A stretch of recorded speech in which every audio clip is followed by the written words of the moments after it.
Steven Pinker, a famous cognitive scientist and linguist, has argued that the human acquirability for language is an instinct, an innate behavior shaped by natural selection, Darwin's theory, and adapted to our communication needs. Steven Pinker's video we watched, Linguistics as a Window to Understand the Brain, describes in a shorter way that language is a complex process of science and art and based on a system that is intricate, ambiguous, and arbitrary. His book we read, The Language Instinct, goes in much greater detail of this. A few of the aspects talked about between the video and the book is the video talks a bit about how language works, stating the components of language as grammar, phonology, semantics, and pragmatics. The book expands on this topic by stating that language conveys news. It's important to understand who did what to whom.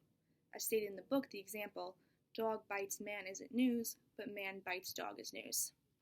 This is related to the concept of arbitrariness of the sign, which discusses the combination of sound and meaning, and the other concept or phrase, language makes infinite use of finite media. The code to translate between order of words and thoughts is called generative grammar. The way language works is that each person's brain contains a lexicon of words, mental dictionary, and the concepts they stand for, and a set of rules that combine the words to convey the relationships among the concepts, mental grammar. Another point Pinker touches upon in the video and in the book is Chomsky's contribution to language and linguistics.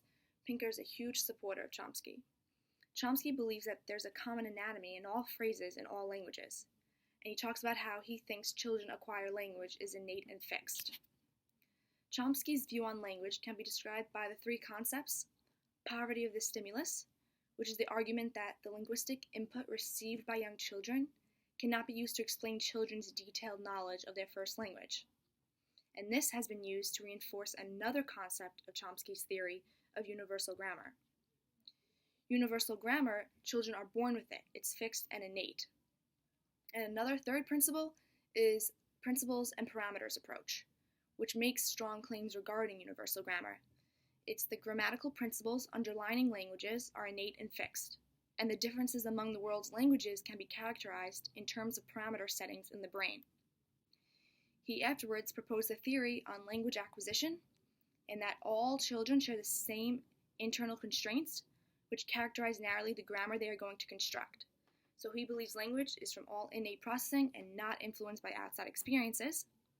In contrast, Steven Pinker infers the nature of language acquisition by examining the generative use of grammar in children.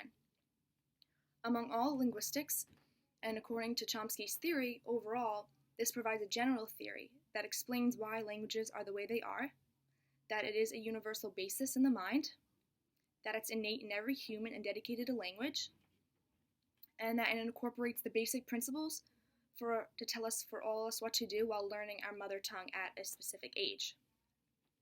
There are many more linguistics and theories describing the language acquisition process. I personally believe that language is innate, but also has a huge effect on outside experiences and the people that you interact with.